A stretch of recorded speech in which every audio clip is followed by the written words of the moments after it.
أينما كنا أينما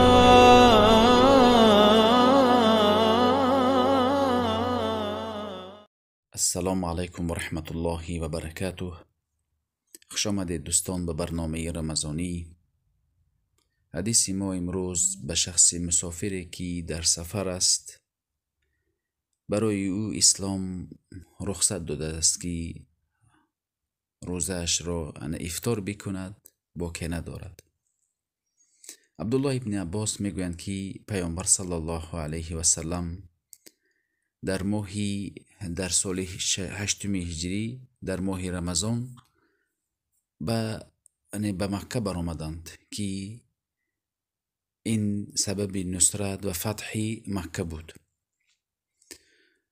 در این وقت پیامبر صلی الله علیه و سلم روزه دار بودند، روزه را گرفته بودند که حتی اینکه به جای رسیدن اصفهان میگویند که از مکه تقریبا 90 کیلومتر می باشد این مکان.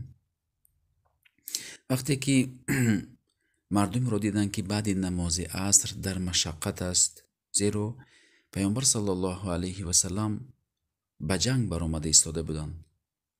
این جهاد یک نصرت به اسلام می باشد که فایده بزرگترین به اسلام می آید. برای همین در این جهاد در سفر اسلام عزیز برای ما رخصت داده است که این رخصت رو بگیریم. یرید الله بكم اليسر ولا یرید بكم العسر. الله بر شما آسانی میخواهد. سپس پیامبر صلی الله علیه و سلم که در بالای شتر بودند گفتند به من آب دهید و بعد نماز عصر در ماه رمضان در سفر این آب را در پیش مردم نوشیدند تا که مردم ببینند. وقتی که به مکه در آمدن در حالی که مفطر بودند، روزه را خورده بودند در ماه رمضان. و اینچنین از این حدیث در بخاری است. و اینچنین عبدالله ابن عباس میگویند قد صام رسول الله و افطر فمن شاء صام و من شاء افطر. در بعض سفرهایشون پیامبر صلی الله علیه و سلم روزه می گرفتند. هر کسی که روزه می داشت می داشت رخصت رو می گرفت. هر کسی که افطار می کرد روزه نمی داشت، باکی نبود برای او. اینچنین انس ابن مالک رضی الله عنه میگن که كنا نسافر مع النبی فلم یعیب الصائم علی المفطر. همراه پیامبر صلی الله علیه و سلم سفر میکردیم. شخصی روزگیر، شخصی که روزهش رو در سفر میخورد عیب نمیکرد، تو روزه نمیگیری گفته. و اینچنین شخصی که روزه نمیگیرد شخصهای روزه دار رو عیب نمیکرد. در حقیقت سفر یک مشقتی می باشد و اینچنین جهاد کردن در راه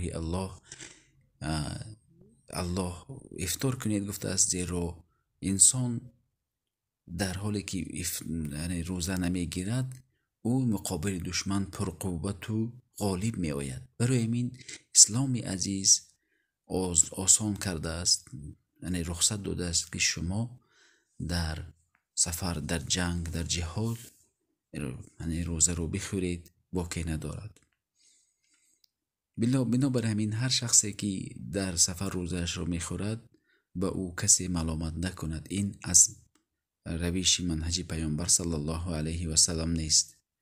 و اینچنین هر کسی که روزه میگیرد او رو نیز تو موافق حدیث کار نمیکنی گفته ملامت نکنیم. بلکه اسلام عزیز بعضی شخص ها قوت دارن میتوانن روزه بگیرن، بعضی شخص ها ضعیف هستن. اسلام آنها رو مراعاتی مردم رو نگاه میکند. این بود هدیه رمضانی. السلام علیکم و رحمت الله و برکاته.